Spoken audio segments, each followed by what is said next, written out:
고난이 겹칠 때 주님여 날 도와주소서. 외치는 이 소리 귀 기울이시사 손잡고 날 인도하소서. 아멘. 오늘도 하나님께서 우리를 붙잡아 주신 것 같이 우리의 남은 생에도 우리의 여생 가운데도 늘 은혜와 평강으로 함께 해주시고 또 승리와 능력과 권세로 함께 해주시기를 우리 주님의 이름으로 축원합니다. 지금 우리나라의 형편을 돌아볼 것 같으면 뭐라고 할까요? 엄청난 큰 비바람 내지 폭풍우 또는 태산 같은 파도 속에 항해하는 그 배라고나 할까요? 막 그런 것 같이 막 어수선하고 막 그런 것 같아요. 직장 생활 하시는 분이나 뭐 지금 오늘도 병원에서 왔겠지만은 병원 생활이나 학교나 또 저는 뭐 돌아다녀 보지 않아서 잘 모르지만 여러 가지 지금 소식들을 들어볼 것 같으면은 뭐 어디서부터 어떻다고 말할 수 없을 정도로 참 어수선한 것 같아요. 그렇지 않아요? 어떻게 생각하세요? 우리 정치적으로는 뭐 대통령이 돌아가신 일에다가 또 대통령이 되고자 하는 일에다가 전직 대통령의 무죄를 또 주장하는 일에다가 또 외교적인 부분에서는 또 무슨 G20에 뭐 관련된 거 기후 변화라든가 또 뭐 별별 일들이 지금 다 많아요. 그죠? 사회적으로는 또 어떻습니까? 경제와 더불어서 많은 사람들이 힘들어하고 이 일에 대한 맛을 모르고 너나 할 것 없이 그냥 이제 그만 일하고 쉬어야 되겠다 그런 소리들 하고 학생들은 뭐 공부가 되는지 마는지 거기다가 또 얼마 있으면 대입시험이 또 있죠. 거기 교회는 또 어떻습니까? 교회는 교회대로 교회 지켜야 된다. 결사적으로 예배드리는 일과 교회를 파수하려고 하는 목회자들이 있는가 하면 적당주의로 그냥 정치인들과 어떻게 보면 야합에 가까울 정도로 이렇게 교회 정치 권력 안에서 정말 아무리 좋은 점수를 주려고 해도 냄새나고 진짜 그 생긴 대로 논다 할 정도로 힘든 이런 일들이 벌어지는 현실을 보면서 교회고 나라고 사회고 참 어수선하구나 이런 생각을 혹시 하십니까? 하신다 그러면 내 생각이 잘못된 게 아니겠구만요. 오늘 이 영상을 보시는 분들 여러분들의 2021년 10월 이제 월 말로 들어가고 있는데 이 즈음에 여러분의 형편은 어떠십니까? 바라기는 폭풍우같이 어렵고 힘든 상황 속에서라도 주님이 여러분과 저의 손을 꼭 붙잡아 주시고 우리 함께 바른 길을 갈 수 있는 성령의 충만하신 은혜로 늘 함께 해주시기를 주님의 이름으로 축복합니다. 오늘 저는 보내심 받은 모세라는 제목으로 말씀을 증거하고자 합니다. 방금 여러 가지로 어수선한 것 같지만은 우리의 시국 현실을 한번 이렇게 조명을 해보았는데 모르긴 하여도 모세가 부르심을 받았던 그 시대 이스라엘 백성들이 이런 상황이었을 것 같아요. 도탄에 빠져서 애굽왕으로부터 모진 고난에 가까운 그런 고역 생활을 하고 또 힘이 들고 또 그 포로 생활로부터 노임을 받고 싶어서 몸부림치는 그래서 그 호소하는 소리가 하나님께로 들려서 하나님께서 모세를 부르셨다 그랬잖아요. 그래서 드디어 이제 모세가 출정하는 그런 장면이 오늘 본문 아니겠습니까? 이러한 지경에까지 이른 오늘의 모습을 보면서 저는 13절까지 나오는 말씀을 통해 몇 가지 교훈을 생각을 하고 또 함께 기도하고자 합니다. 첫째로는 하나님께서는 모세를 부르셔서 파송을 함에 있어서 혼자 보내지 아니하시고 어떻게 했어요? 누구를 보내주셨어요? 아론을 보내줬는데 아론의 역할은 무엇이었습니까? 대언자, 대변인이었어요. 어제 제가 그 참 실망을 했어요. 그 사람 이름을 잊어먹었는데 아마 지금 여당이 무슨 당이죠? 당 이름이 뭐죠? 민주당. 그냥 민주당이에요? 더불어민주당 아니에요? 하도 이름이 바뀌니까 여권 당 이름도 모르겠어요. 하여튼 지금 여당이 있잖아요. 그 여당 쪽의 국회의원인 걸로 아는데 여러 가지 청문회 같은 거, 뭐 의사활동하는 거 보면은 그 괜찮게 하더라고요. 그래서 내심 좋은 인상을 가지고 있었는데 어제 그 뭐 대담이라고도 안 하고 차담이라고 그러더라고요. 차담이 뭔지 알아요?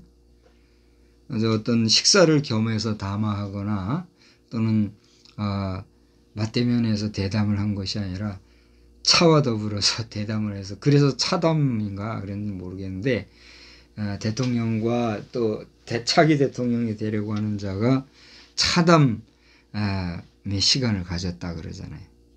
근데 그 내용을 대변인의 입장으로 이제 브리핑하는 사람이 나와서 한참을 브리핑하는데 정리가 안 돼서 그런지 아니면 정리하기 어려워서 그런지 계속 말이 꼬이더라고요. 제가 이걸 보면서 식사를 했어요. 식사가 좀 늦었잖아요.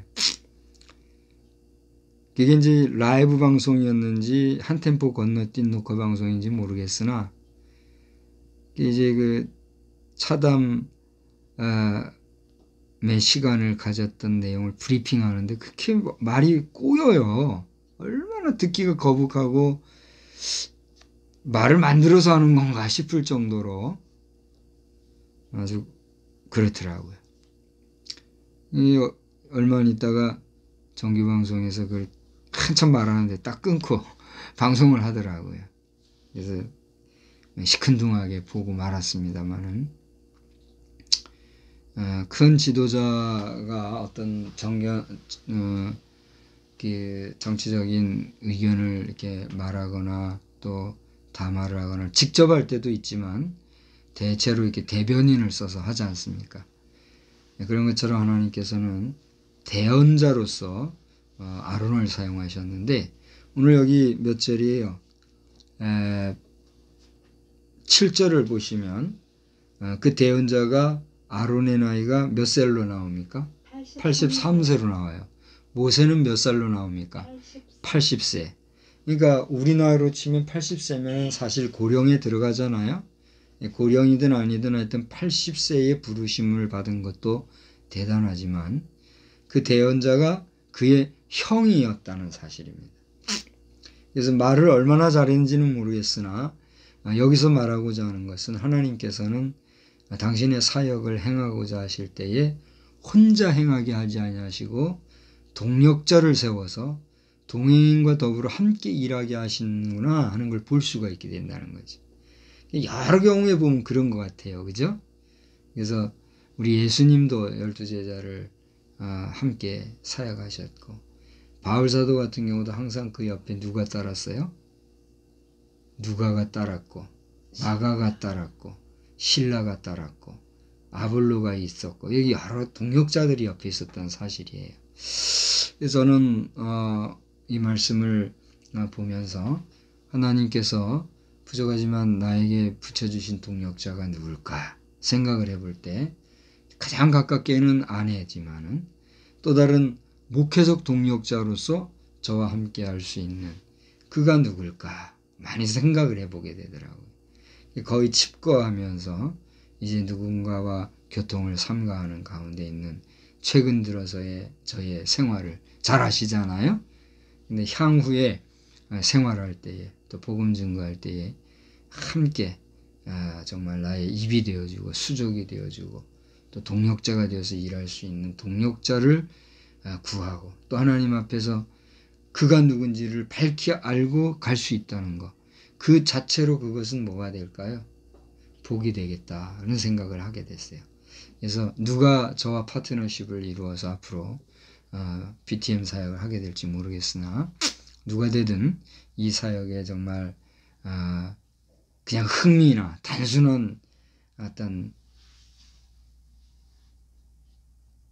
어떤 그 감정으로 하는 것이 아니라 준비되고 또 예비된 그런 동역자로서 파트너십을 이뤄서 함께 할 수 있는 그런 우리의 관계가 되면 좋겠다. 그런 생각을 하고 기도합니다. 바라기는 이 일이 잘 진행될 수 있도록 함께 기도해 주시기 바랍니다.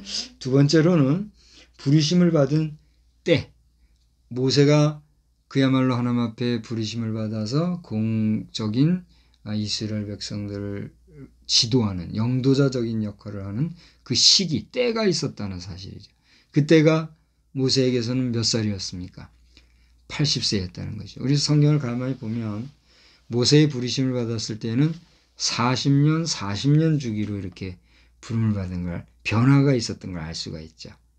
궁중에서 40세 될 때에 나오게 되었어요.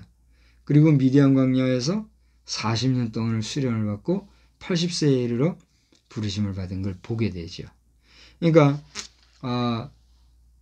그 하나님의 정하신 때라고 하는 것이 모세의 인격이나 하나님의 사역을 감당하기 위한 여러 가지 영적, 육적인 준비가 된 그런 때가 그 때인지 여부는 저는 잘 모르겠어요. 그러나 성경은 그렇게 얘기를 하고 있잖아요. 그죠? 그러니까 그동안 모세 자신이 하나님 앞에서 어떻게 지냈다는 거예요. 그렇게 늦게 80세에 부름을 받았다는 건 빨리 부름 받은 건 아니잖아요. 비교적. 그죠? 근데 그렇게 늦게 부르심을 받았다는 거는 그만큼 모세 자신의 그 인성이라든가 또 성품이라든가 그의 주관이라든가 그의 성격이라든가 이런 부분이 분명하게 뭐가 있었다는 걸 알 수가 있어요. 주관이 있었다는 걸 알 수가 있죠.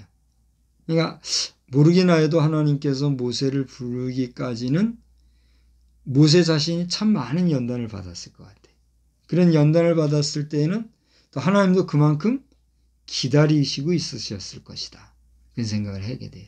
그러니까 사람에 따라 다르고 또 그 시기에 따라서 다르겠지만은 누구나 우리가 하나님 앞에는 부르심을 받는 때가 있다는 사실을 알아서 우리가 하나님 앞에 부르심을 받을 때에 대하여서 조급해하거나 또는 그렇다고 너무나 안일하게 있는 것이 아니라 항상 준비하고 깨어 있음으로 말미암아 언제고 어느 시고 어느 때고 간에 너는 일어나 행하라 할 때에 우리는 예 가겠습니다 하고 일할 수 있는 그런 준비되고 예비된 주의 종으로서의 사명을 잘 감당하는 우리 모두가 되기를 주의 이름으로 축원합니다.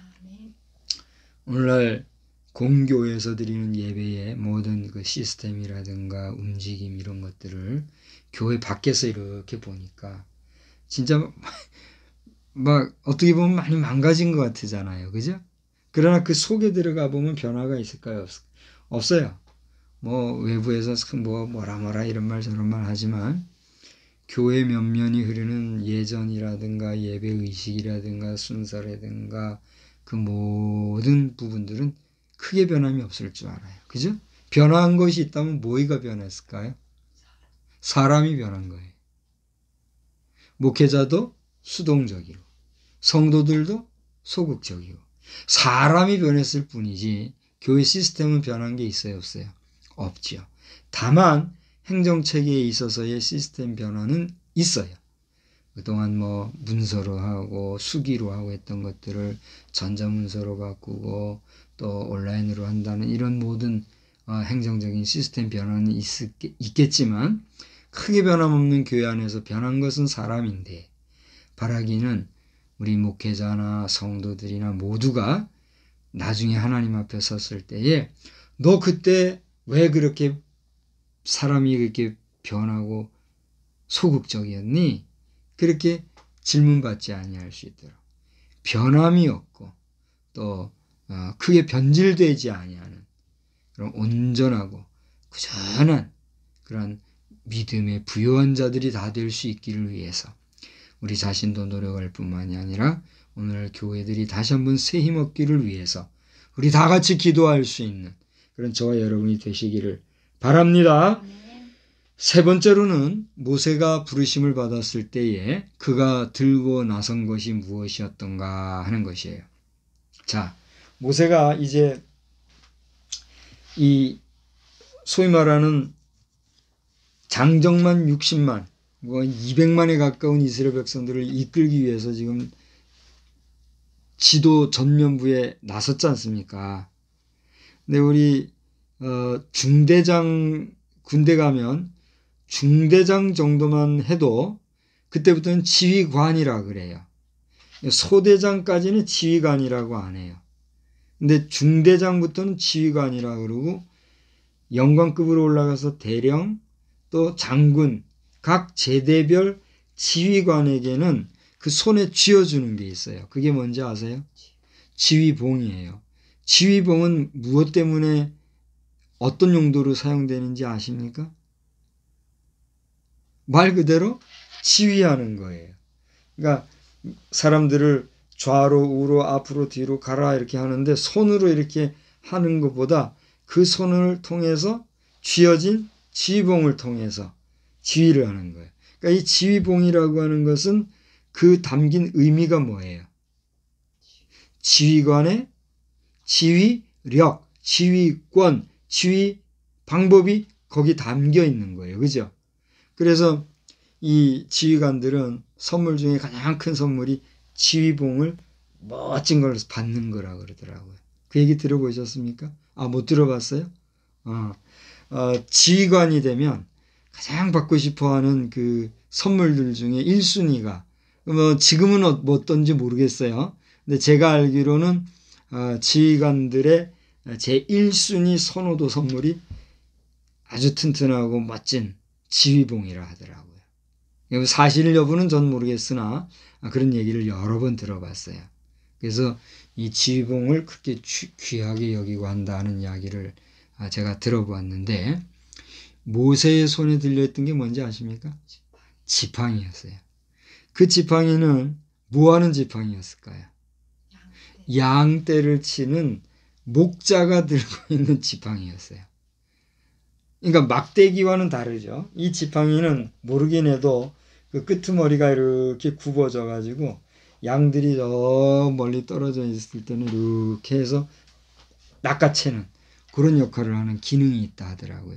하여튼 뭐 그런 지팡이였는지 아니었는지 모르겠으나 대체로 그런 스타일의 지팡이라고 성경을 이야기할 때는 이야기들 하시더라고요.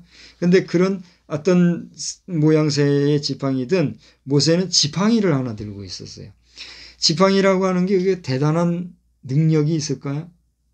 무슨 힘이 있고 그게 어떤 권위의 상징을 나타내 보여주는 거라 할 수 있을까요? 오히려 지팡이는 뭘 치는? 짐승을 치는 도구이니까 그 사람의 신분이 뭐라는 거예요?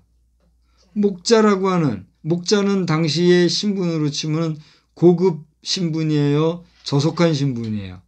저속한 신분의 모습밖에 안 됐단 말이죠. 그런데 그 지팡이를 들고 나섰다 하는 사실이에요. 출애굽기 4장을 한번 볼까요? 출애굽기 4장 2절을 한번 보세요.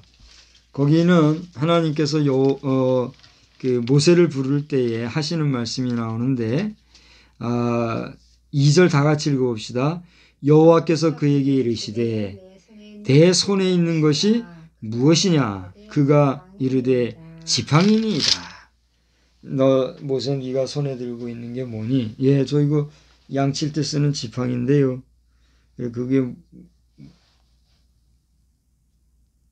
그 대화 속에서 나오는 의미는 뭐예요? 나는 목동으로서 양치다가 여기 왔습니다. 자신의 연약함을 고백하는 그런 순간이잖아요. 아무것도 아니잖아요. 근데 그 지팡이를 들고 나섰단 말이에요. 그런데 그 지팡이 자체로서는 능력도 권위도 권능도 없었지만 하나님께서는 모세가 든 그 지팡이를 무엇과 같이 사용하셨어요? 좀 전에 얘기했던 것에 따르면 그렇습니다. 200만 이스라엘 백성들을 이끄는 지휘봉으로 사용하셨더라는 것이에요. 그 뒤에 보면 8절에서부터 이제 12절까지를 쭉 보면은 그 지팡이를 가지고 이제 기사를 행하는 그런 모습이 나오죠. 던지니까 뭐가 돼요? 뱀이 되고, 다시 잡으니까 뭐가 돼요? 지팡이가 되는 그런 모습을 보여줄 때 똑같이 그 일을 하는 사람들이 있었어요. 그게 누구였어요? 바로의 술사들이었어요. 그 바울 곁에도 뭐라고 그래서 바울이라고 그래서 바로 곁에도 그렇게 마술을 부리는, 묘술을 부리는 그런 술사들이 있었는데, 그들도 모세가 하는 정도의 기술은 어떻게 했단 말이에요?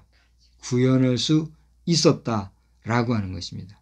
자, 그러니까 하나님의 일을 하고 하나님의 능력을 가지고 주의 일을 하고자 할 때에 그 일을 방해하는 사단의 세력은 그 자신도 하나님의 일을 하고자 하는 사람 정도의 능력은 갖고 있다는 거예요? 갖고 없다는 거예요? 갖고 있다는 거예요. 어쩌면 더 큰 능력을 가지고 있는 자들도 있어요, 없어요? 있는 정도가 아니라 많아요. 현대사회 구조 속에서 그것은 무엇일까요? 저는 짧은 목회를 했지만 교회 안에서 그건 다름이 아니고 돈이로구나, 이런 생각을 하게 됐어요. 잘 아시겠지만은 제가 이제 부목사, 선교목사 이런 활동을 하면서 보좌를 주로 했잖아요. 이 보좌를 하면서 담임 목회자들과 같이 이렇게 어깨를 견주면서 함께 생활을 하지 않아 했으나, 가만히 이렇게 보면 결국은 돈이더라고요. 결국은 돈이 문제가 되고, 돈 때문에 하고자 하는 일을 못하고 돈 때문에 주눅드는 그런 모습들. 일반 세상에서도 그런 일들이 있겠지만 목회자 세계 안에서도 그런 일이 있을까요, 없을까요? 있더란 얘기죠. 그런데 세상 사람들이나 일반 성도들은 돈에 있어서는 어떻게 해요? 목회자들보다 오히려 더 자유롭고 더 힘이 있고 더 권력이 있단 말이에요. 특히 교회 안에서는 세움을 받은 중직자들 가운데 어떤 분들이 경제적으로 좀 여유가 있어요. 다 그런 건 아니지만 그래도 장로로 세우신 분들은 경제적인 부분에서 큰 어려움이 없잖아요. 개중에는 장로가 되셨어도 경제력이 여의치 못해가지고 장로로서의 어떤 위상을 세우지 못하고 협력을 못하고 하는 분들도 더러 있습니다만은 그 많지가 않죠. 경제적인 부분에 있어서는 어떻게 해요? 목회자들보다 훨씬 낫죠. 그러다 보니 그걸 가지고 좌우지하려고 하고 목회에 고유한 일까지 오버하는 경우들이 있어요, 없어요? 있더란 얘기죠. 물론 정말 온유하고 겸손하게 그리고 신실하게 목회자를 도와서 장로의직은 다름이 아니라 목회자를 돕고자 하는, 목회를 보조하는 그런 성직이라는 사실을 알고 정확히 인지하고 시종 정말 온전하게 사역을 감당하는 분들이 대부분인 줄 압니다만은 개중에는 그러지 못하여서 목회 자체가 흔들리고 그리고 교회가 분열이 되는 이런 일들이 있어요, 없어요? 있더란 얘기죠. 오늘 이 바로의 그 술사들은 바로 이처럼 모세가 지닌 능력에 비하여 그와 견주어 결코 부족함이 없는 그런 능력을 가지고 있던 걸 볼 수가 있어요. 무슨 얘기입니까? 그가 손에 든 것은 약한 것이었지만 나중에는 그 약한 것이 어떻게 됐어요? 이스라엘 백성들을 이끌어가는데 강한 지도력을 바라는 하나님이 주시는 능력의 상징이 되는 것을 우리가 보면서 세상의 사람들이 그 어떤 술수를 부리거나 권력을 부리거나 권세를 가진다 할지라도 하나님이 잡은 손에 든 지팡이가 사용될 때는 하나님이 역사하신다는 사실에 대하여서 목회자든 우리 평신도든 세상의 신불신간의 모든 인생은 잘 알아서 하나님의 권능을 우리가 온전히 따라갈 수 있는 그런 믿음의 온전한 역사가 있게 되기를 주의 이름으로 축원합니다. 그리고 나아가 우리 자신이 그렇게 하나님의 일을 위하여 귀하게 쓰임받는 그런 일꾼이 되기를 위해서 여러분 기도해 주시고 저를 위해서 또 여러분 자신도 그렇게 기도하며 나아가는 복된 역사를 주의 이름으로 축복합니다. 마지막으로 한 가지 더 생각할 것은 오늘 본문을 쭉 볼 때에 이제 8절로 12절까지는 보면 바로 모세와 같이 그런 기사를 행하던 그런 술사들이 있는 것을 딱 보면서 바로의 마음속에 어떤 마음이 들었을까요? 별것도 아니네, 뭐 별것도 아닌 것이, 그러면서 어떤 마음이 들었을까요? 무시하는 마음이 들었겠지요. 그래서 13절을 보니까 바로의 마음이 어떻게 해졌다고요? 완악하여 그들의 말을 듣지 아니하니 여호와의 말씀과 같더라. 여호와께서 무슨 말씀을 하셨어요? 3절을 보니까 내가 바로의 마음을 완악하게 하고 내 표징과 내 이적을 애굽 땅에서 많이 행할 것이나 바로가 너희의 말을 듣지 아니할 터인지예요. 결국은 뭐예요? 하나님께서는 이 모든 일을 알고 계셨더라는 것이죠. 알고 계셨는데 왜 이렇게 모세를 힘들게 했을까? 그것은 하나님 앞에 가서 물어봐야 돼. 우리가 무슨 말 하겠어요? 여러 가지 말들을 하겠지만 그래서 하나님 앞에 가서 하나님 그때 왜 그러셨을까요? 나를 여호와인 줄 알려고. 그 해답이 거기 나오네요. 거기 쭉 보면 어디에 있어요? 5절에 보면 이제 그렇게 말 안 듣고 강팍해하고 그러다가 결국은 호되게 혼난 다음에 이스라엘 백성들 내보내주게 될 것인데 그때서 애굽 사람들이 나를 여호와인 줄 알게 하려고.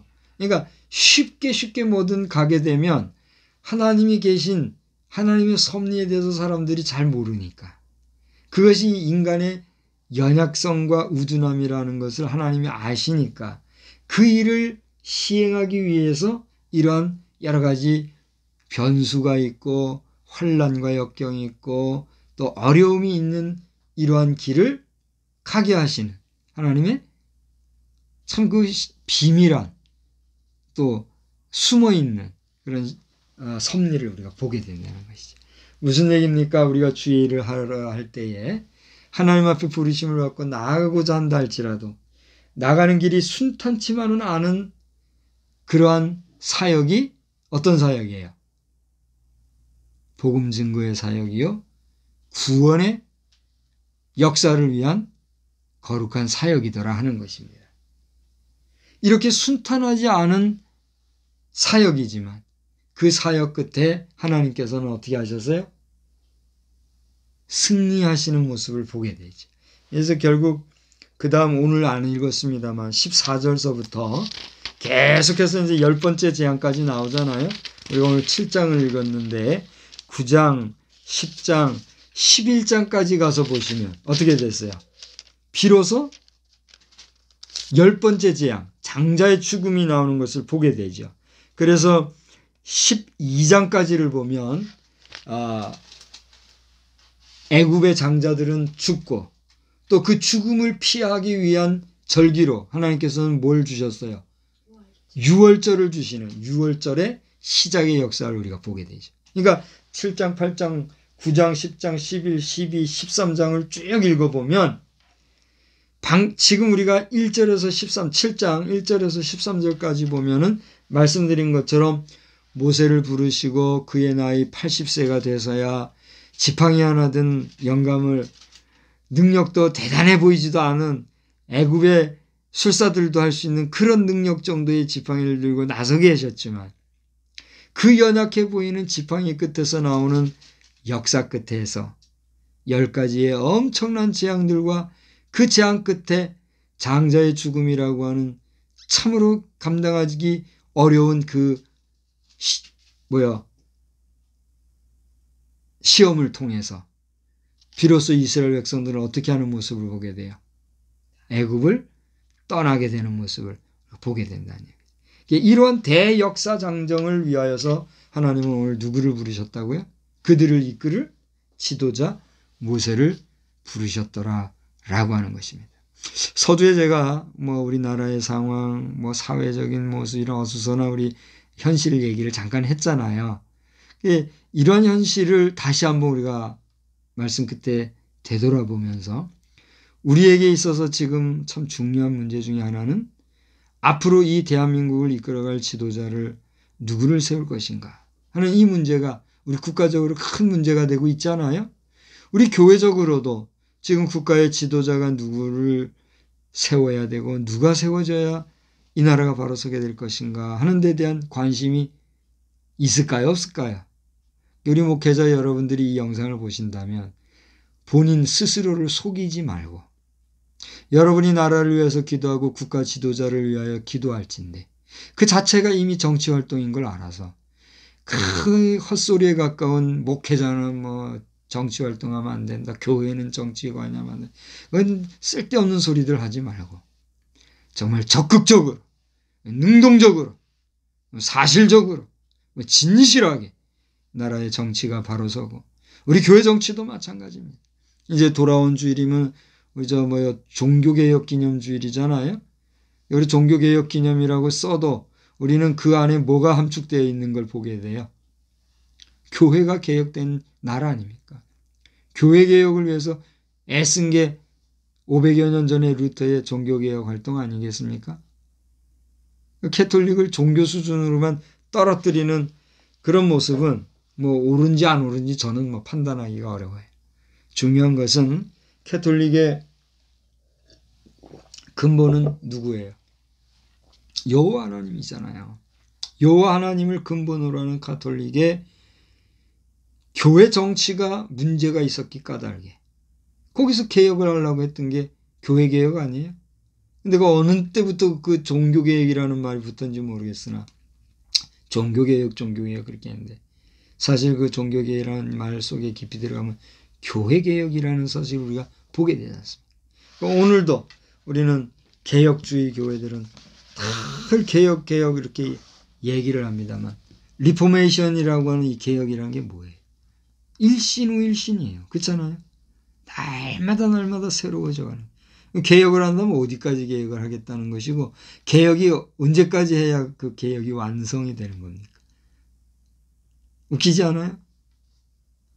다 된 것 같다 하는 몇십 년 지나고 몇백 년 지나면 또 개혁하자 나오고 그러는 거 아니에요?